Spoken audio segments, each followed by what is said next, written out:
할렐루야. 성경에 우리 사람을 뭘로 예수님이 비유를 들었는가 하면 밭으로 비유했어요. 돌짝밭, 길가와 같은 밭, 가시밭, 그 다음에 옥토와 같은 밭. 여러분, 우리의 마음의 밭이 다 그렇게 있다고 그러죠. 겉모습 봐서는 절대 몰라요. 근데 씨앗이 떨어지는데 돌짝밭, 길가밭, 가시밭에 떨어지면 아무 열매를 못 맺어. 효과가 없어. 근데 옥토밭에 떨어지면 똑같은 씨앗인데 30배, 60배, 100배. 할렐루야. 옥토밭이 되어지시기를 주의 이름으로 축원합니다. 유황이 말씀 듣는데 말씀 떨어지잖아요. 이제 떨어지는데 옥토밭으로. 그래서 오늘은 좀 액션을 취하겠습니다. 두 손을 딱 제가 따라해 보세요. 나에게 말씀해 주세요. 그렇지. 다른 사람 지금 이 시간만큼 하나님과의 나와의 1대1 관계거든요. 그렇죠? 다 앉아있지만 다시 나에게 말씀해 주세요. 자, 내리시고 감사합니다. 이렇게 잘 따라 하시는데.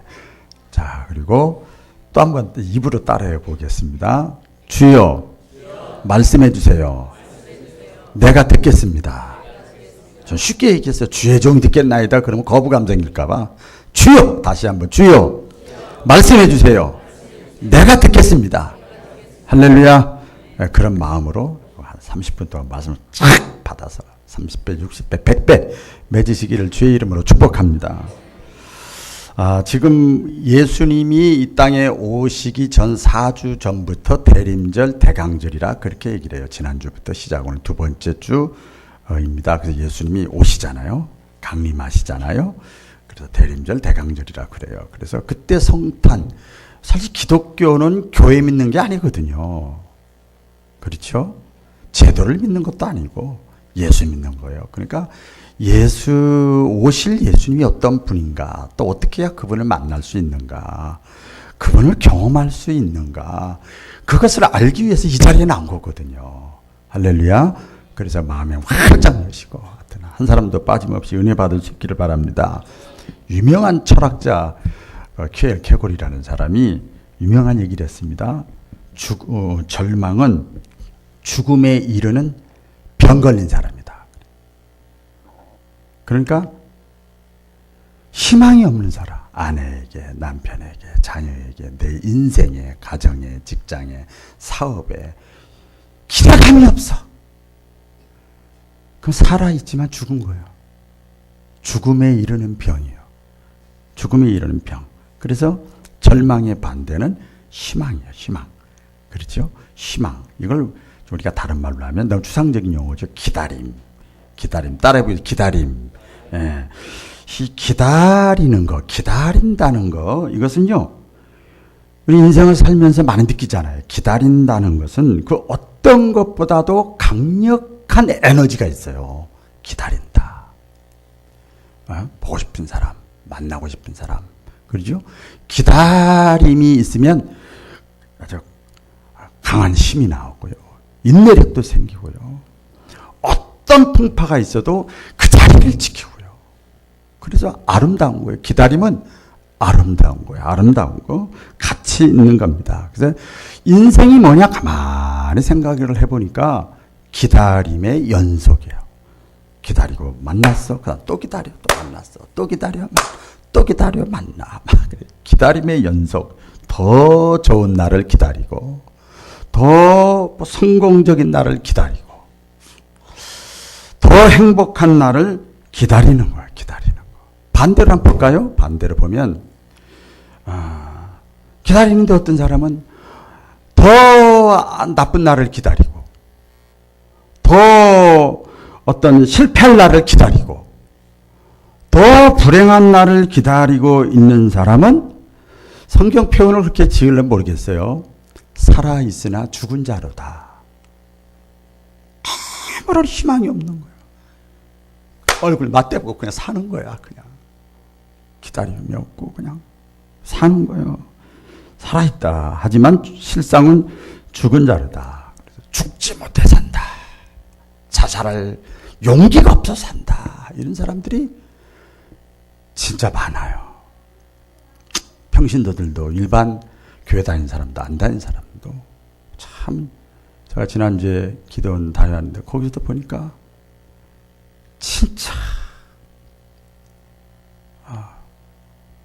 기쁨이 없고 그냥 사는 거야. 마지막 카드로 끌고 오신 분들이 여러 분 계시더라고요. 약혼한 처녀는 결혼한 날을 기다리고 또 결혼한 부부는 예쁜 자식을 또 기다리고 그렇죠. 자식을 낳은 부부는 우리 자식 애기들은 저기 3층에 많이 있는데 예쁘게 잘 건강하게 자녀들이 자라고 성공하기를 기다리는 거예요. 그래서 참고 있냐고. 막 그래도 힘들어도 웃어 기다림이 있단 말이에요. 기대감이 있단 말이에요. 시일이 오래 걸린다 할지라도 기대, 희망. 병상에 누워있는 사람은 태어날 날을 기다려. 우리 이범수 집사님, 오창수 장로님 보니까 진짜 병원에 있을 땐 사람 그렇게 약하더만요. 약해. 근데 이게 태어날 날이 있고 희망이 있고 그러면 또 얼굴이 갑자기 달라져. 환경 달라진 거 없는데 그래서 에너지가 있는 거예요. 에너지. 열정이 있는 거예요. 그래서 기다림이라는 것은 좀 고상하게 하면 아름다운 것이고 삶의 원동력, 살아갈 수 있는 힘, 기다림. 그것이 바로 기다림입니다. 오늘 예수님이 이 땅에 탄생하시기 전에 그 예수님 메시아라고 그러죠. 구약의 메시아, 구원자, 메시아를 오시기를 기다렸던 사람들이 많이 있었습니다. 오셨을 때 예수님이 탄생할 때 그런데 예수님의 탄생을 이렇게 맞이한 사람은 극소수예요. 극소수야. 참 중요합니다. 동방박사 있고 밖에서 양을 치던 목자들, 안나 할머니, 그리고 오늘 본문에 보니까 몇 명 안 돼요. 시몬이라고 하는 노인 할아버지. 이 사람만 예수님의 탄생을 목격을 했어요. 만났어요. 그 노인 할아버지 시몬을 오늘 이제 통해서 은혜를 나눌 텐데요. 이 얼마 동안 기다렸느냐 시기는 나와 있지 않지만 오랫동안 기다렸어요. 긴 병에 효자 없다 그래요. 저는 그것을 저희 가정을 통해서 많이 느껴요. 목회하면서도 많이 느껴요. 1년, 2년, 3년은 신혼이야. 그 다음에 또 지나면 가정도 그렇고 저희 어머니 아버지 그 질병 가운데 보니까 한 2, 3년은 서로 자식들이 서로 하겠다 그러더니 3, 4년 지나니까 서로 부담돼서 그러고 막 피하려고 그러고 막 이렇게 되자. 기다림. 오랫동안 시몬은 기다려서 근데 평생 번경에 보니까 평생을 기다렸대. 여러분 신앙생활 신실해야 됩니다. 할렐루야. 이렇게 저렇게 이리 갈까 저리 갈까 차라리 후퇴하고 예수 안 믿을까 교회 안 나갈까 하는 안수집사 장로님 권사님들이 많더라고요. 많이 봤어요. 한결같아야 돼. 얼마나 기다렸든지 성경에 보면은요, 이런 그 축복을 받았어요. 성령께서 나타나가지고 시몬이 기다리면서 영적으로 기다리는 거죠. 이제 기다리면서 성령께서 나타나셔서 네가 기다리던 메시아를 만나기 전까지는 결코 너는 육신이 죽지 아니하리라. 기다린 끝에 그런 축복 선언을 받았어요. 간절하게 받고 또 기다리는 거죠. 그렇다 금방 예수님이 보이는 게 아니야. 간절하게 기다리고 있었어요. 그 평상시와 똑같이 이 시몬이 예루살렘 성전에 들어갑니다. 들어갔는데 보니까 이 기다리는 사람은 알아요. 공부도 그렇고 운동도 그렇고요. 뭐든지 자기가 관심 있는 분야는 하나만 보면 딱 채요. 금방 알아. 그냥 하나를 보면 10가지를 알아요. 벌써.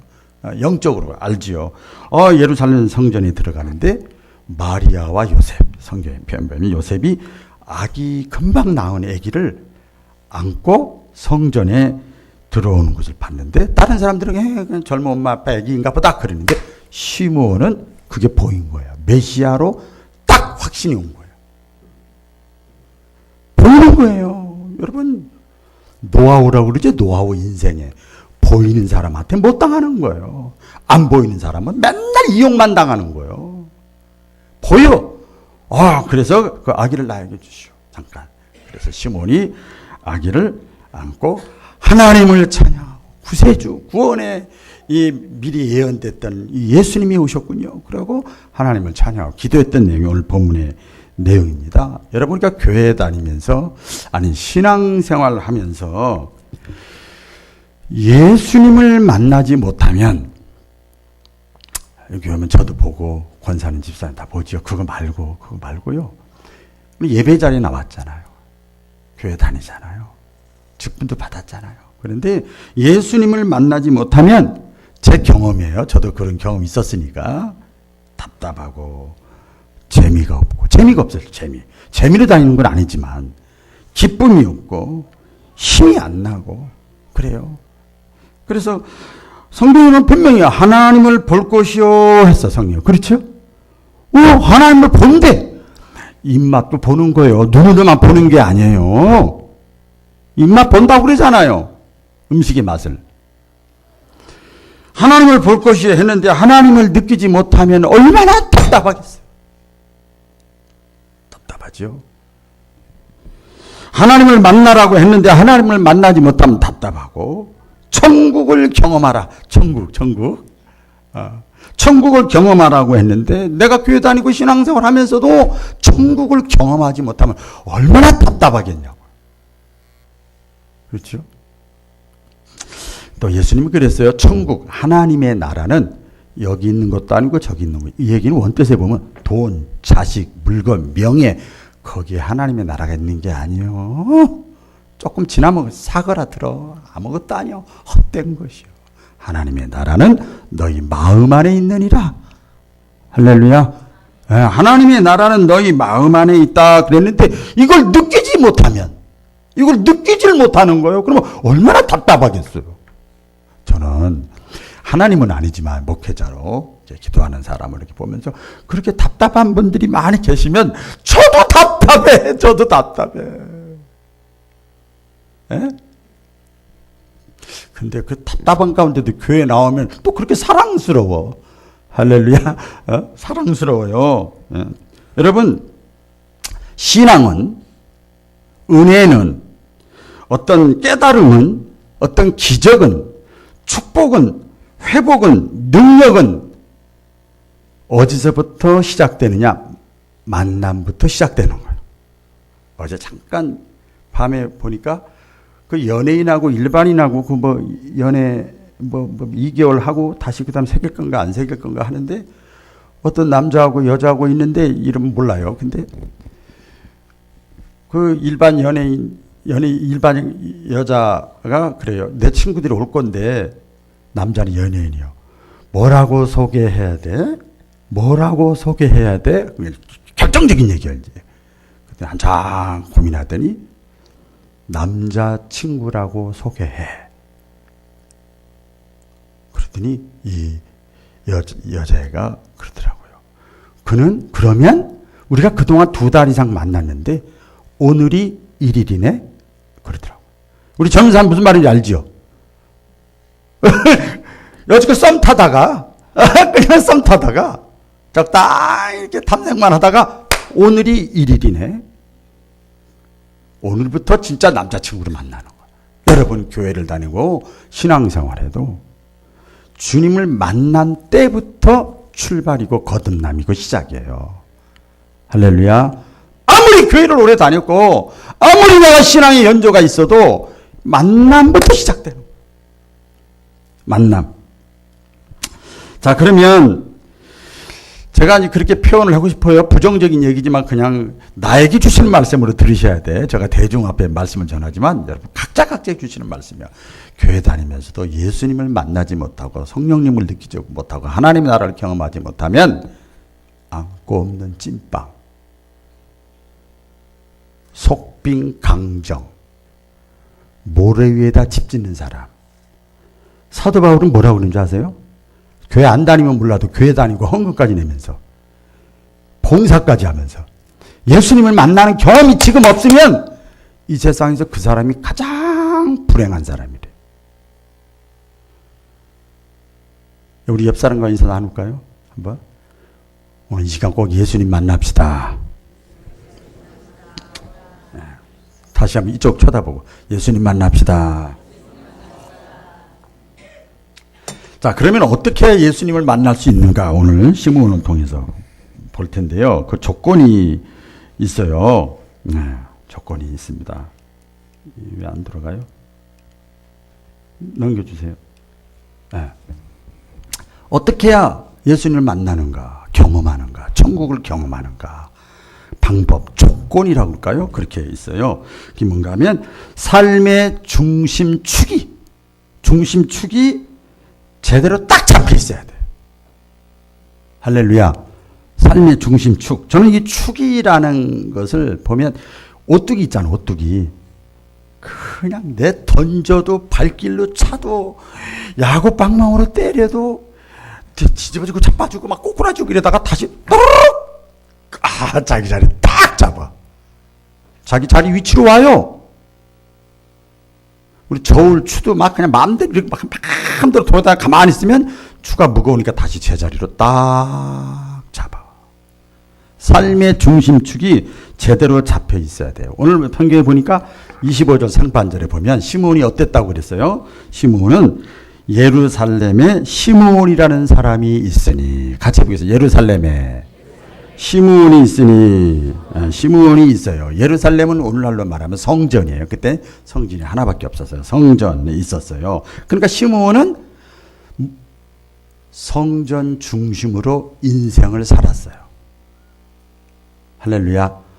성전 중심으로. 그게 축이었어요. 축.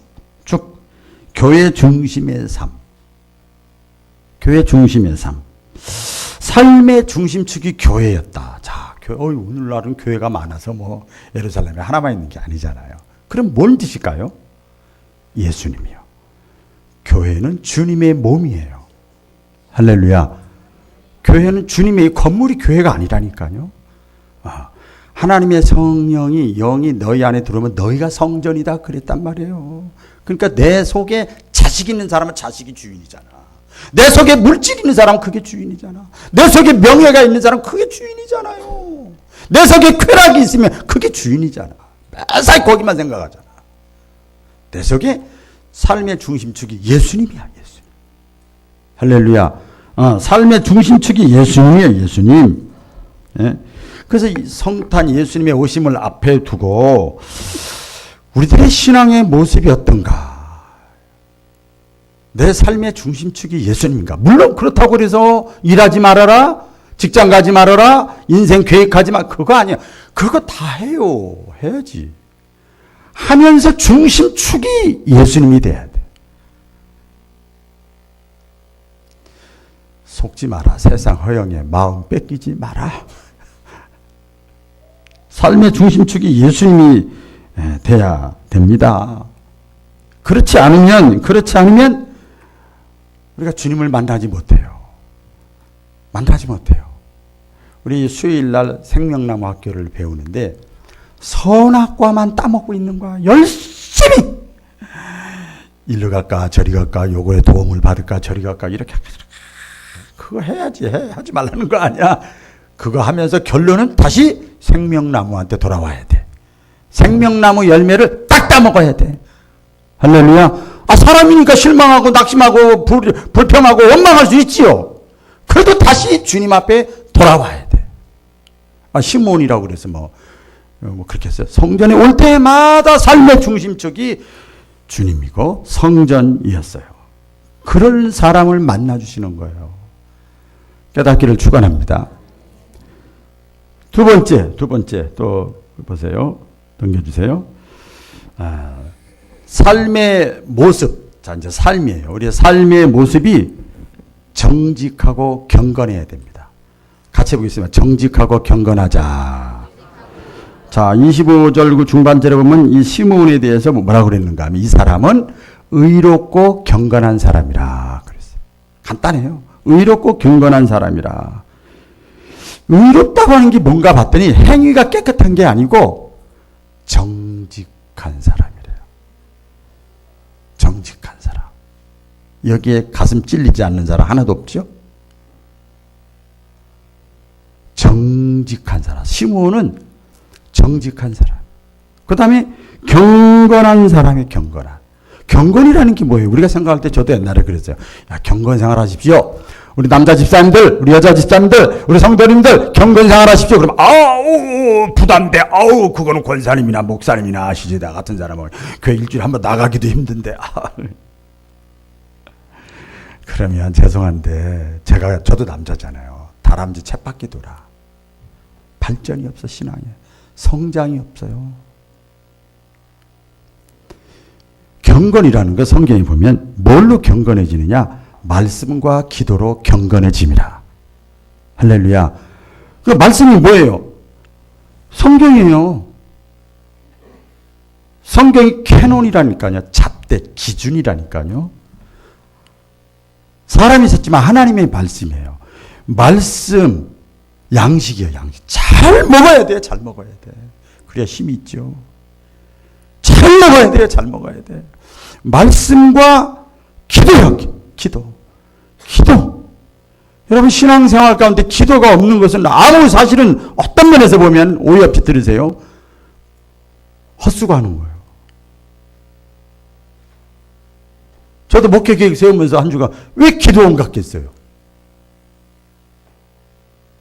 헛수고 아니에요. 내 삶이 평상시에 정직하려고 애쓰는 거죠. 뭐 사실 애쓰고 그 다음에 말씀 여러 가지 책이 있지만 하나님의 말씀을 내가 읽고 듣고 책임지라고 예배 자리, 말씀의 자리 자주 나오고 그 다음에 내 생활 속에서도 기도할 수 있잖아요. 기도는 계속 하나님 눈 뜨고도 할 수 있는 거야. 에? 내 인생, 내 가정, 내 삶을 어떻게 하면 좋겠어요? 내 배에서부터 그러면 아련 막 올라 나와야 돼. 아지랭이 같이. 그게 기도예요, 여러분. 의롭고 경건한 사람, 삶이 깨끗한 사람, 정직하게 살려고 애쓰는 사람. 기도원 갔더니요, 어떤 그 후배 목사님, 새벽에도 잠깐 얘기했는데, 후배 목사님이 있더라고요. 그다 20년 목회했어요. 근데 그분도 목회계 사무총회 준비하고 뭐 이렇게 오셨어요. 그래서 이렇게 얘기하는데, 선배 목사님, 제가요, 너무 인본주의라고 생각할지 모르겠지만 제가 나름대로 깨달은 건데 이게 맞는지 틀린지 모르겠어요. 그래서 뭐예요? 그랬더니 여기 오늘 주일 낮에 좀 조심해야 되는데 어쨌든 간에 의롭고가 나왔으니까 신앙보다 사람 됨됨이가 훨씬 더 중요하더만요. 그러더라고요. 제가 뭐라고 그랬겠어요? 효운. 제가 뭐라고 그랬겠어요? 신앙보다 사람 됨됨이가 더 중요한 것 같아요. 제가 그렇다고 그랬어요. 사람 됨됨이가 괜찮으면 그분에게 신앙이 들어가면 꽃을 피워요. 의롭고 경건한 시므온, 그런 사람을 우리 하나님은 만나주세요. 할렐루야. 또 세 번째입니다. 어떤 사람을 만나주시느냐? 조건, 방법이 있어요. 여기 보니까 신앙의 자세가 영적으로 갈급한 마음이 있어야 돼. 제가 이렇게 그냥 잡아봤어요. 신앙의 자세가 뭐든지 중요해요. 공부할 때나 운동할 때나 기본 자세가 안 되면 그때뿐이야. 발전이 없어. 그냥 맨날 그 자리야. 성장이 없고 발전이 없어요. 기본기가 딱 갖춰져야 돼. 신앙의 자세가 뭐냐? 영적인 갈급함. 여기 성경에 보니까 뭐라고 그랬어요? 이스라엘의 위로를 기다리는 자라. 그랬어요. 이스라엘이라는 것은 하나님의 위로를 기다리는 자라. 메시아를 기다리는 자라. 오늘날로 적용시키면 오늘 예배 자리에 나왔잖아요. 하나님 만나기를 기다리는 자예요. 오늘 설교를 듣잖아요. 목사님, 박은환 목사 내 앞에서 사라지게 하시고요. 저 말씀 속에서 나에게 말씀해 주세요. 나에게 말씀해 주세요. 그래서 제가 아까 서두에 그렇게 한 거예요. 이스라엘이 하나님의 위로, 하나님의 임재, 하나님의 느낌, 하나님의 감동을 늘 시므온은 영적으로 갈급한 마음을 가지고 있었어요. 우리 시편 107편 9절에 보면 하나님은 잡으세요. 잘 나와요. 다윗도 깨달은 거예요. 여호와는 사모하는 자에게 만족해 하신대요. 할렐루야. 아무런 사모함이 없이 교회 나와서 그냥 이렇게 하지만 이거는요, 누굴 얘기해야 되나? 무디가 와서 설교해도 소용없어. 사모하는 마음이 있어야 돼. 사모하는 마음. 이번에도 기도원 갔는데요, 이제 단박대 거치고 부지시 해가지고 이렇게 어떤 목사님이 기도하고 어떤 또 안수집사님이 간증하는데 눈물만 나와. 다 은혜 받아. 아우, 은혜 받아. 사모하니까. 할렐루야. 사모하니까. 예. 이스라엘의 위로, 하나님의 위로, 영적인 갈급함을 가지고 여러분 이 자리에 나오셨을 때 좀 답답한 마음도 있지만 영적인 갈급함을 가지고 우리가 예배도 드려야 되고 기도도 해야 되고 말씀도 드려야 되고 주일도 해야 되고. 할렐루야. 그래서 제가 이렇게 보면 예배는 뭐냐? 하나님의 임재를 기다리는 거예요. 찬양 속에, 대표 기도 속에, 설교 속에 하나님의 임재를 기다리는 거예요. 성령의 감동을 기다리는 거예요. 어느 하나에 꽂히는 거지 전체에 꽂히는 게 아니거든. 그리고 또 기도를 하는 게 뭐냐? 하나님의 음성을 기다리는 거예요. 내 생각으로 기도하고 입술로 기도했으면, 마음으로 기도했으면 하나님이 나에게 영적으로 느낌을 주신단 말이에요. 느낌. 이게 음성이에요. 그걸 기다리는 거야. 그런 마음으로. 그런 마음으로 주일하고 헌신하고 봉사하는 게 뭐예요? 하나님이 나에게 주신 은혜에 내가 보답하다 보면 주님의 심정을 이해하게 돼. 일을 해봐야 알아. 주의 자식을 키워봐야 부모 마음 알아요. 리더가 돼봐야 리더의 마음을 아는 거예요. 우리가 가만히 있고 기다리지 않아도요, 사실은 성탄은 옵니다. 예수님은 오셔. 그렇죠? 근데 누구의 인간은 와. 그러나 기다리지 않는 사람에게는 성탄이 그 사람에겐 하나의 행사고 기념에 불과한 거예요. 사모하시고 영적으로 갈급한 마음 가지시기를 주의 이름으로 축복합니다. 마지막으로 보면, 자, 그 결과 의롭고 경건하고 또 우리 말씀에 나오는 대로 이스라엘의 위로를 기다리고 예루살렘 성전 중심, 예수 중심으로 살고 이런 마음을 평상시에 갖고 있었더니 어떻게 됐어요? 시몬에게 성령이 그 위에 계시더라. 할렐루야. 성령이 그 위에 계시더라. 그런 사람하고 성령님도 친하고 싶지. 생각해 보세요. 25절에 보면은요, 성령이 그 위에 계시더라. 26절에 보면 성령의 지시를 받았더니, 또 27절에 보면 성령의 감동으로. 이 얘기 뭐예요? 시몬은 지금 어쨌다는 거예요? 성령이 충만한 상태예요.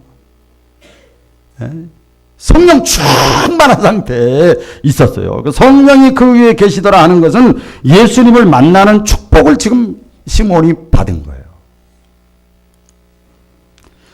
성령이라는 건 그 원뜻에 보면 파라칼레오. 이건 뭔 뜻인가 하면 위로자, 격려자 그런 뜻이에요. 기다리고 평생을 기다리고. 저는요, 이 보이진 않지만 저희 어머니가 또 생각났어요. 노인네 할아버지가 맨날 자기는 메시아를 기다린다고 맨날 평생을 저렇게 하고 있어. 저도 그랬어요. 아이고, 눈도 안 보이는 엄마 맨날 교회 가서 울고부짖고 그래 봐야 내가 목사 될 줄 알아? 제가 그랬거든요. 근데 하나님이 위로해 주셔. 만나게 해주시고 보여주시오. 안수 받기 직전에 어머니가 돌아가셨거든요. 신학교 가고 졸업하는 거 다 느끼시고. 위로, 사람에게 위로받으려고 하지 않고 하나님께 위로받으려고 하는 사람. 할렐루야. 예. 여러분, 그래서요, 성령님은 당신의 자녀들을 반드시 위로하십니다. 오래 기다리고 힘들고 어렵고 그래도 기다리죠. 끝까지 기다리는 거예요. 자, 우리 성경 또 그 다음에 보면, 다 같이 읽어볼까요? 자, 읽고 마치겠습니다. 요한복음 14장 18절 시작. 내가 너희를 고아와 같이 버려두지 아니하고 너희에게로 오리라. 내가 너희를 고아와 같이 버려두지 아니하고 반드시 내가 오겠다. 너는 너 혼자가 아니야. 오나마 제가 이번에 또 말씀 받았어. 너 혼자가 아니야. 너 혼자가 아니야. 내가 너와 함께하마. 은총을 크게 받은 사람아. 또 주시는 거야. 또 주시는 거야. 다시 리바이벌 세뇌시키는 거야. 성경께서. 또 스펄전이라고 하는 사람이 이런 얘기했습니다. 스펄전 유명한 설교가고 복음 전도자인데요. 이렇게 얘기를 했어요. 야, 참 은혜가 돼요. 제가 준비하면서 은혜를 많이 받았어요. 제가 혼자 읽을게요. 만일 극심한 환난 중에서 성령께서 나를 위로하지 않았다면 지금의 나는 존재하지 않았을 것이다. 얼마나 힘든 일이 많았겠어요. 근데 그때마다 성령의 위로가 함께했어. 그래서 승리했다는 얘기예요. 그래서 주님을 만났다는 얘기예요. 기다리는 내 축복을 받는 저와 여러분들 되시기를 축복합니다.